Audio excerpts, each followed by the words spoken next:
اللہ کے نبی فرماتے ہیں لو یعلم الناس ما فی النداء والصف الاول، اگر لوگوں کو پتا چل جائے کہ پہلی صف کا کیا مقام ہے، اگر لوگوں کو پتا چل جائے کہ پہلی تکبیر کا کیا مقام ہے، اور اس ثواب کو حاصل کرنے کے لیے اگر گھسیٹ کر کے آنا پڑے تو لوگ گھسیٹ کر کے آئیں گے، مگر پہلی صف میں شامل ہوں گے۔ ہم کیا کرتے ہیں؟ ہم پیچھے والی لائن میں کھڑے ہوتے ہیں، نماز میں ہم سب سے پیچھے ہوتے ہیں، مدرسے میں چندہ دینے کی بات آتی ہے، دان دینے کی بات آتی ہے، ہم سوچتے ہیں سب سے آخر میں ہم چندہ دیں۔ پہلے دیکھیں پردھان جی کتنا دیتے ہیں، پہلے دیکھیں گاؤں کے حاجی صاحب کتنا دیتے ہیں، گاؤں کے رئیس لوگ کتنا دیتے ہیں، اس کے بعد ہم دیں گے۔ نہیں میرے بھائی، نیکی کے کام میں آپ پیچھے مت رہیے، نیکی کے کام میں آگے رہیے۔ حضرت ابو بکر صدیق کو دیکھو، اللہ کے نبی اپنے صحابہ کے ساتھ بیٹھے ہوئے ہیں، آپ کہتے ہیں کہ کیا تم میں سے کوئی ایسا ہے جو آج روزہ رکھ کر کے آیا ہے؟ ابو بکر صدیق کہتے ہیں کہ ہاں اللہ کے نبی میں روزہ رکھ کر کے آیا ہوں۔ آپ پوچھتے ہیں کیا کوئی ایسا ہے جس نے آج کسی غریب کو کھانا کھلایا ہے؟ ابو بکر صدیق کہتے ہیں ہاں اللہ کے نبی میں نے ایک غریب کو کھانا بھی کھلایا ہے۔ آپ پوچھتے ہیں کہ کیا کوئی ایسا بھی ہے جس نے کسی مریض کی عیادت کی ہے؟ ہاں اللہ کے نبی میں نے ایک مریض کی عیادت بھی کی ہے۔ آپ پوچھتے ہیں کیا کوئی ایسا بھی ہے جو کسی مسلمان کے جنازے میں شامل ہوا ہے؟ ہاں اللہ کے نبی میں ایک مسلمان کے جنازے میں بھی شامل ہوا ہوں۔ آپ نے فرمایا مجتمعنا فی امرئ الا دخل الجنہ، یہ ساری کی ساری نیکیاں اگر ایک انسان ایک دن میں 24 گھنٹے میں کر لیتا ہے تو وہ ضرور جنت میں جائے گا، جنت میں ضرور جائے گا۔ یہ ابو بکر صدیق، نیکی کے معاملے میں پہلے نمبر پر حضرت ابو بکر صدیق کا نام آتا ہے۔ میرے بھائیوں، ہمیں اور آپ کو بھی نیکی کے معاملے میں آگے رہنا چاہیے۔ آج کتنے لوگ ہیں جمعہ کی نماز میں، اگر 1 بجے جمعہ کی نماز ہونے والی ہے تو 12:55 پر ان کی شکل نظر آتی ہے مسجد میں۔ اللہ کے نبی فرماتے ہیں کہ جمعہ کے دن جو سب سے پہلے آتا ہے اسے اللہ کی راہ میں اونٹ صدقہ کرنے کا ثواب ملتا ہے، جو بعد میں آتا ہے اس کو گائے صدقہ کرنے کا ثواب ملتا ہے، جو اس کے بعد آتا ہے اس کو دمبا، جو اس کے بعد آتا ہے اس کو مرغی، جو اس کے بعد آتا ہے اس کو انڈا اللہ کی راہ میں صدقہ دینے کا ثواب ملتا ہے۔ اور جب امام خطبہ دینے کے لیے آتا ہے تو یہ ثواب لکھنے والے فرشتے ثواب لکھنا بند کر دیتے ہیں اور وہ بھی امام کا خطبہ سننے لگتے ہیں۔ ہم لوگ تو اتنے بدنصیب ہیں کہ اونٹ چھوڑ دو، گائے چھوڑ دو، دمبا چھوڑ دو، بکرا چھوڑ دو، مرغا چھوڑ دو، انڈا چھوڑ دو۔ کتنے بدنصیب ایسے لوگ ہیں کہ جمعہ کے دن وہ تب آتے ہیں جب امام کا خطبہ اسٹارٹ ہو جاتا ہے، بلکہ جماعت شروع ہونے کے 5 منٹ پہلے وہ مسجد میں آتے ہیں۔ ایسا نہیں ہونا چاہیے میرے بھائی۔ اسلام آپ کو نیکی کے معاملے میں آگے آگے رہنے کا حکم دیتا ہے۔ غزوہ تبوک کا موقع یاد کیجئے، حضرت عمر فاروق رضی اللہ تعالیٰ عنہ فرماتے ہیں کہ میرے دل میں خیال آیا کہ آج نیکی کے معاملے میں، آج اللہ کے دین کے معاملے میں ابو بکر سے آگے نکل کر کے دکھاؤں گا۔ وہ اپنے گھر آتے ہیں، اپنے گھر کا سارا سامان اکٹھا کرتے ہیں اور سارے سامان کو 2 بھاگ میں وہ بانٹ دیتے ہیں اور ایک بھاگ اپنے گھر میں چھوڑ دیتے ہیں اور ایک حصہ اللہ کے نبی کے پاس لے کر کے آتے ہیں۔ اے اللہ کے نبی، آج اسلام کو میرے مال کی ضرورت ہے، دیکھیے میں اپنے گھر کا مال لے کر کے آیا ہوں۔ نبی اکرم پوچھتے ہیں کہ اے عمر، گھر والوں کے لیے کچھ چھوڑ کے آئے ہو کہ نہیں آئے ہو؟ اے اللہ کے نبی آپ پریشان نہ ہو، میں آدھا لے کر کے آیا ہوں، آدھا چھوڑ کر کے آیا ہوں۔ عمر فاروق بہت خوش ہیں کہ آج میں نے وہ کارنامہ انجام دے دیا جو ابو بکر صدیق بھی انجام نہیں دے سکتے۔ تھوڑی دیر کے بعد حضرت ابو بکر صدیق بھی آتے ہیں، وہ بھی اپنے گھر کا سامان لے کر کے آئے ہیں، اپنے گھر کا مال لے کر کے آئے ہیں، اپنے گھر کی چیزیں لے کر کے آئے ہیں۔ انہوں نے لا کر کے جب اللہ کے نبی کے سامنے رکھ دیا، آپ نے پوچھا اے ابو بکر، تم نے اپنے گھر والوں کے لیے کیا چھوڑا ہے؟ حضرت ابو بکر صدیق کہتے ہیں ابقیت لہم اللہ ورسولہ، اے اللہ کے نبی میں نے اپنے گھر والوں کے لیے اللہ کو چھوڑا ہے، اس کے رسول کو چھوڑا ہے۔ اے اللہ کے نبی میں تو سب کچھ لے کر کے آیا ہوں، آج اسلام کو میرے مال کی ضرورت ہے، میں اپنے گھر والوں کے لیے کچھ چھوڑ کے نہیں آیا، میں اللہ کو چھوڑ کے آیا ہوں، رسول کو چھوڑ کے آیا ہوں۔ عمر فاروق کی آنکھوں میں آنسو آ گئے. انہوں نے کہا مجھے یقین ہو گیا کہ میں نیکی کے معاملے میں ابو بکر کا مقابلہ نہیں کر سکتا. نیکی کے معاملے میں سبقت کرو میرے پیارے ساتھی. اسی لیے اللہ تعالیٰ قرآن کے 17ویں پارے میں اپنے نبیوں کا ذکر کرنے کے بعد کہتا ہے, اپنے نبیوں کا نام لینے کے بعد کہتا ہے انہم کانوا یسارعون فی الخیرات. یہ میرے جتنے نبی تھے, یہ میرے جتنے رسول تھے, وہ نیکیوں کے معاملے میں آگے آگے رہتے تھے, وہ نیکیوں کے معاملے میں پیچھے پیچھے نہیں رہتے تھے. میری پیاری ماں بہنوں, نبی اکرم کے دور کی عورتوں کو آپ دیکھیے. اس زمانے میں لاؤڈ اسپیکر کا انتظام نہیں تھا.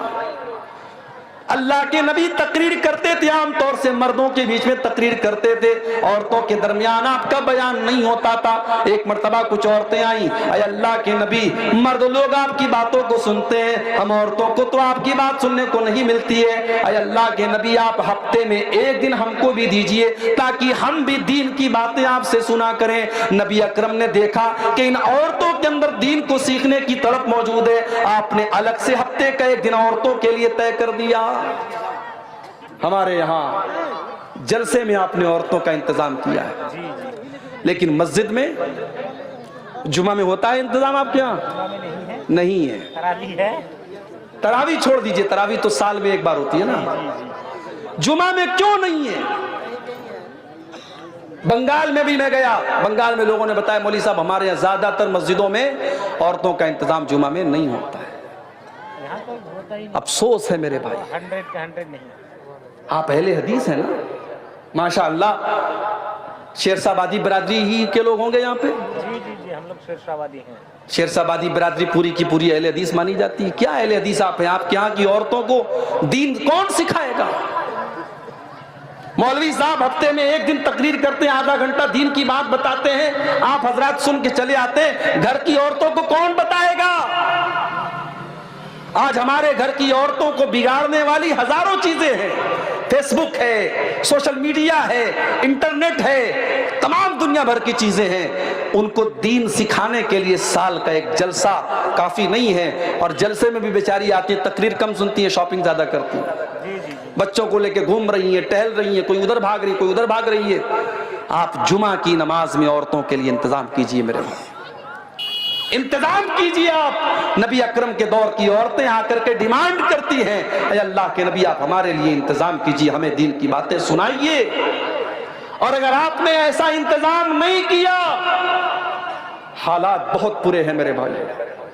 آج مسلمان لڑکیاں غیروں کے ساتھ بھاگ رہی ہیں, فرار ہو رہی ہیں, مرتد ہو رہی ہیں, اسلام کو چھوڑ رہی ہیں, اور ہمارا آپ صرف تماشا دیکھ رہے ہیں. اپنی اولاد کو سنبھالیے, اپنے بچوں کو سنبھالیے, اپنی اولاد کو دین کی تعلیم دیجئے, ورنہ پچھتانا پڑے گا. اپنے بچے اور بچیوں کو جس طریقے سے آپ اسکول کی اور کالج کی تعلیم دیتے ہیں, اسی طریقے سے دین کی تعلیم دیجئے.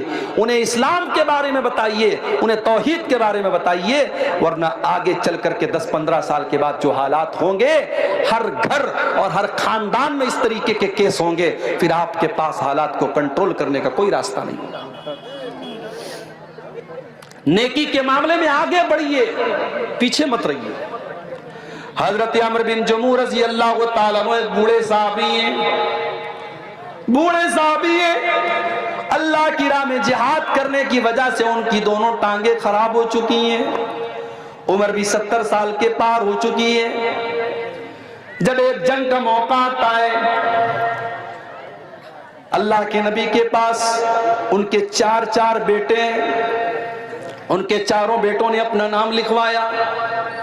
حضرت عمرو بن جموح نے کہا کہ اللہ کے نبی میرا بھی نام لکھ لیجیے.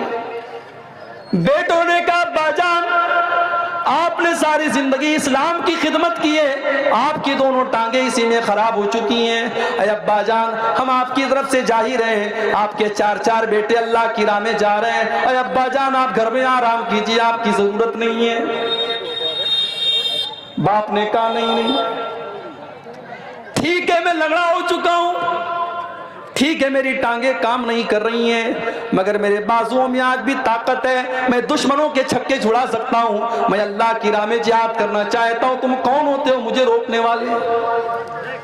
باپ اصرار کر رہا ہے، بیٹے منع کر رہے ہیں، معاملہ اللہ کے نبی کے پاس آتا ہے، بیٹے کہتے ہیں اللہ کے نبی میرے باپ کو سمجھائیے، ان کو بتائیے، وہ تو بوڑھے ہو چکے ہیں، ان کی دونوں ٹانگیں کام نہیں کر رہی ہیں۔ اللہ کے نبی نے حضرت عمرو بن جموح سے کہا کہ آپ مت جائیے، آپ کو ضرورت نہیں ہے۔ کہا اے اللہ کے نبی میں چاہتا ہوں کہ میں اس جنگ میں جاؤں اور میں شہید ہو جاؤں اور میں اپنی انہی لنگڑی ٹانگوں کے ساتھ میں جنت میں چلا جاؤں۔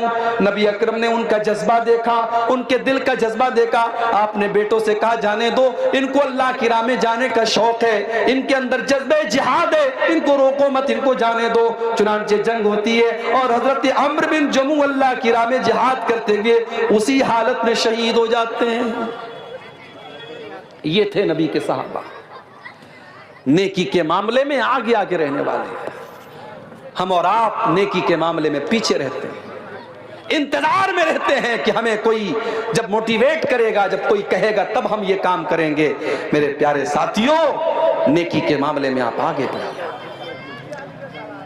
نبی اکرم کے صحابہ کو آپ دیکھیے، عبداللہ بن مسعود رضی اللہ تعالیٰ عنہ بہت بہترین قرآن پڑھا کرتے تھے، اتنا اچھا قرآن پڑھتے تھے کہ ایک مرتبہ اللہ کے نبی راستے سے جا رہے تھے، عبداللہ بن مسعود کے قرآن کی تلاوت کی آواز آپ کے کانوں میں پڑی، آپ نے فرمایا جس کو قرآن بالکل تازہ تازہ سننا ہو وہ عبداللہ بن مسعود کے منہ سے قرآن سن لے۔ آج ہے آپ کے درمیان ایسے قرآن پڑھنے والے ہیں؟ قرآن پڑھنے والا کوئی ہوتا بھی ہے تو اس کے پھٹے کپڑوں کی وجہ سے ہمیں لگتا ہے یہ مدرسے میں پڑھنے والا بچہ ہے، ہم اس کو حقارت کی نظر سے دیکھتے ہیں۔ اسکول میں ٹائی اور پینٹ اور کوٹ پہن کر کے جانے والا ہمیں اچھا لگتا ہے، اور مدرسے میں پھٹا پرانا کپڑا پہن کر کے پڑھنے والا، دن بھر قرآن کی تلاوت کرنے والا ہمیں برا لگتا ہے۔ میرے پیارے ساتھیوں، اس اسکول کے سوٹڈ بوٹڈ بچے سے بہتر ہے اس مدرسے میں پڑھنے والا میلا کچیلا کپڑا پہن کر کے دن رات قرآن پڑھنے والا، اس لیے کہ اللہ کے نبی فرماتے ہیں خیرکم من تعلم القرآن وعلمہ، تم میں سب سے بہترین انسان وہ ہے جو قرآن کو سیکھتا ہے اور سکھاتا ہے، قرآن کو پڑھتا ہے اور پڑھاتا ہے۔ عبداللہ بن مسعود اتنا اچھا قرآن پڑھتے تھے، اللہ کے نبی نے فرمایا کہ جس کو سننا ہو قرآن بالکل تر و تازہ، وہ عبداللہ بن مسعود کے منہ سے قرآن سن رہے۔ جب اللہ کے نبی نے یہ بات بیان کی، حضرت عمر فاروق کے دل میں خیال پیدا ہوا کہ یہ بات عبداللہ کو بتانی چاہیے۔ انہوں نے رات کے 12 بجے، آدھی رات کو انہوں نے جا کر کے عبداللہ بن مسعود کے دروازے کو کھٹکھٹایا۔ عبداللہ بن مسعود نے دروازہ کھولا، دیکھا حضرت عمر آئے ہیں۔ کیا بات ہے عمر کیوں آئے ہو؟ آئے عبداللہ، مجھے معلوم ہے کہ یہ وقت مناسب نہیں تھا، رات کے 12 بج رہے ہیں، آدھی رات ہو چکی ہے، لیکن میں تمہیں ایک بات بتانا چاہتا ہوں، اللہ کے نبی نے تمہیں ایک خوشخبری دی ہے۔ کیا خوشخبری دی ہے؟ کہا ہے عبداللہ، نبی اکرم نے آج تمہاری تلاوت کی آواز سنی تھی تو نبی اکرم نے فرمایا تھا کہ جس کو قرآن سننا ہو، بالکل تازہ تازہ قرآن سننا ہو، وہ عبداللہ کے منہ سے قرآن سن لے۔ میں نے سوچا کہ میں آدھی رات کو میں جا کر کے تم کو بتا دوں تاکہ سب سے پہلے میں یہ خوشخبری تمہیں سنا دوں۔ ایک مسلمان کو اچھی خبر دینے میں بھی ثواب ملتا ہے، میں یہ خبر تمہیں سنانے آیا ہوں۔ حضرت عبداللہ نے کہا کہ آپ نے تھوڑا سا لیٹ کر دیا، تھوڑا سا آپ نے ڈیلے کر دیا، تھوڑا سا لیٹ کر دیا۔ ابھی تھوڑی دیر پہلے حضرت ابو بکر صدیق آئے تھے اور انہوں نے یہ خبر مجھے دے دی ہے۔ حضرت عمر نے پیشانی پکڑ کے کہا کہ اے ابو بکر، عمر تیرا مقابلہ نہیں کر سکتا۔ میرے پیارے ساتھیوں، یہ نبی کے صحابہ تھے جو نیکی کے معاملے میں سبقت کرتے تھے۔ آج ہم کاروبار میں سبقت کرتے ہیں، زمین جائیداد میں سبقت کرتے ہیں، دنیا کے عیش و آرام میں سبقت کرتے ہیں، لیکن ہم جنت کے لیے سبقت نہیں کرتے۔ سورہ آل عمران کی یہ آیت ہمیں یہی میسج دے رہی ہے، وَسَارِعُوا إِلَىٰ مَغْفِرَةٍ مِّن رَّبِّكُمْ وَجَنَّةٍ، میرے بندو تم اللہ کی جنت کو پانے کے لیے اور اللہ کی مغفرت کو پانے کے لیے جلدی کرو۔ میرے پیارے نوجوان ساتھیوں، جب ہم آپ سے نماز کے بارے میں کہتے ہیں، آپ کہتے ہیں مولوی صاحب ابھی تو جوانی کے ایام ہیں، ابھی تو موج مستی کے دن ہیں، جب 40 سال کے ہو جائیں گے، 50 سال کے ہو جائیں گے، ہم نماز بھی پڑھنے لگیں گے، ہم داڑھی بھی رکھ لیں گے، ہم حاجی بھی ہو جائیں گے۔ کون گارنٹی لے گا، کون گارنٹی لے گا کہ آپ 50 سال تک زندہ رہیں گے، 60 سال تک زندہ رہیں گے؟ ایک ایکسیڈنٹ آپ کی زندگی بدل سکتا ہے، ایک حادثہ آپ کو ختم کر سکتا ہے، ایک بیماری آپ کو برباد کر سکتی ہے۔ میرے پیارے نوجوان ساتھیوں، وما تدری نفس ماذا تکسب غدا، کوئی نہیں جانتا کہ کل اس کے ساتھ کیا ہونے والا ہے۔ اس لیے کل نہ کر، کل کا کوئی بھروسہ نہیں، کل تو کل ایک پل کا بھروسہ نہیں، فکر عقبا کی کر آج ہی بے خبر، فکر عقبا کی کر آج ہی بے خبر، کل نہ کر، کل کا کوئی بھروسہ نہیں، کل تو کل ایک پل کا بھروسہ نہیں۔ کر عبادت خدا کی جوانی میں تو، کر عبادت خدا کی جوانی میں تو، کل بڑھاپا تیرے سر پہ آ جائے گا، کل بڑھاپا تیرے سر پہ آ جائے گا، قوت دست و پا ختم ہو جائے گی، قوت دست و پا ختم ہو جائے گی، پھر عبادت کا کوئی بھروسہ نہیں۔ کل کا کوئی بھروسہ نہیں ہے میرے نوجوان ساتھیوں، نیکی کے معاملے میں سبقت کرو، مثال دے دنیا کہ ہاں یہ لڑکا نیکی کے معاملے میں آگے رہتا ہے۔ مسجد میں نماز پڑھنے جاؤ تو پہلی صف میں رہو، عبادت کے معاملے میں سبقت کرو۔ کسی کو دھوکہ دینا کیسا ہے؟ بہت اچھا کام ہے، دیا کرو بھائی دھوکہ۔ اب یہ سب پوچھنے کی بات ہے؟ جو امام صاحب اکثر جھوٹ بولے، والدین کی نافرمانی کرے اور کبھی کبھار چوری کرے، اس کی امامت میں نماز پڑھنا کیسا ہے؟ لگ رہا ہے امام صاحب سے دشمنی ہو رہی ہے، یہ لگ رہا ہے بالکل کیمرہ لگا کے بیٹھا امام صاحب کتنا جھوٹ بول رہا ہے، کتنی نافرمانی کر رہا ہے، کتنا چوری کر رہا ہے۔ دیکھیے، امام جو ہوتا ہے، امام ایسے انسان کو بنانا چاہیے جو قرآن اچھا پڑھتا ہو، عالم ہو اور دیندار بھی ہو۔ ایسا کبھی کبھی ہوتا ہے کہ ایک انسان عالم ہے لیکن دیندار نہیں ہے، تو نماز کی امامت ایک اونچا مقام ہے، یہ ہر انسان کو نہیں دینا چاہیے، تو ایسے انسان کو امام نہیں بنانا چاہیے۔ اگر ایسا انسان امام ہے، نماز ہو جائے گی آپ کی نماز پر کوئی فرق نہیں پڑے گا، مگر ایسے انسان کو امام نہیں بنانا چاہیے جو کھلم کھلا یہ سب کام اگر کر رہا ہے، جھوٹ بول رہا ہے، والدین کی نافرمانی کر رہا ہے، چوری کر رہا ہے، ایسے انسان کو امامت نہیں دینا چاہیے۔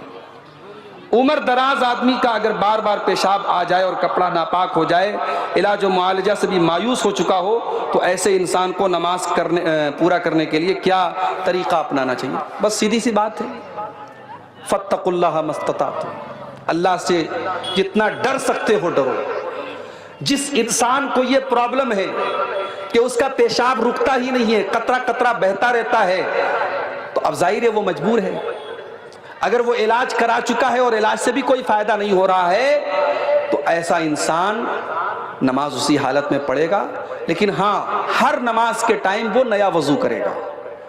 ظہر میں مان لو اس نے وضو کیا، بیچ میں اس کو ہوا خارج نہیں ہوئی، پاخانہ کرنے کے لیے وہ نہیں گیا، لیکن تب بھی عصر کا ٹائم آئے گا وہ پھر سے وضو کرے گا، اس لیے کہ یہ بیماری جس کو ہے اس کے لیے حکم ہے کہ وہ ہر نماز کے ٹائم الگ سے وضو کرے گا۔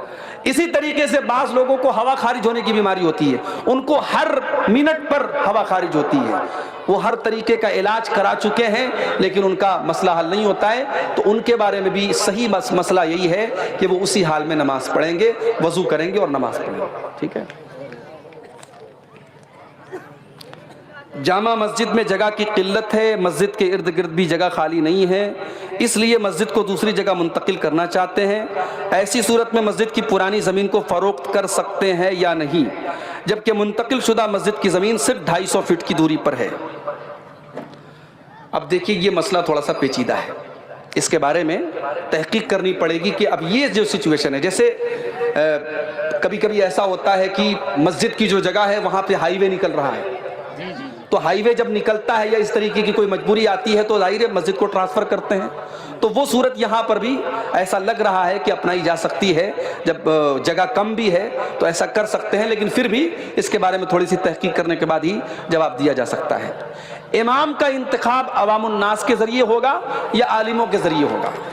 دیکھیے، عوام کے انتخاب کے لیے کوئی شریعت کی شرط نہیں ہے. اللہ کے نبی نے کچھ کرائیٹیریا بتا دیا ہے کہ امام ایسا انسان ہونا چاہیے جو قرآن کو زیادہ پڑھنے والا ہو، سنت کا جانکار ہو، نماز کا طریقہ جاننے والا ہو. اگر اس کرائیٹیریا پر کوئی محلے میں کوئی انسان کھرا اتر رہا ہے، اس کو عوام بھی امام بنا سکتی ہے. کوئی ضروری نہیں کہ علماء کی ایک کمیٹی ہو وہی امام بنائے، ایسا کوئی ضروری نہیں ہے. تو میرے نوجوانوں، یہ جو مسئلہ ہے دین کے اندر آگے آگے رہنے کا، اس کو ہم اپنے اندر پیدا کریں. ہم بیک بینچر نہ بنیں. اسکول میں ہوتا ہے نا، اسکول میں کلاس میں پیچھے بیٹھنے والا جو ہوتا ہے اس کو بیک بینچر بولتے ہیں. تو جو بالکل فسڈی ہوتا ہے، جو امتحان میں فیل ہوتا ہے، اس کو ہم بولتے ہیں بیک بینچر. دین کے معاملے میں آپ بیک بینچر مت بنیں، دین کے معاملے میں آپ آگے رہنے والے بنیں، پہلی صف میں رہنے والے بنیں. یہی ہم آپ سے امید کرتے ہیں. اللہ سے دعا ہے رب العالمین ہم سب کو نیکیوں کے معاملے میں سبقت کرنے کی توفیق عطا فرمائے. رب العالمین ہمارے گناہوں کو معاف فرمائے، نیکیوں میں آگے آگے رہنے کی توفیق دے.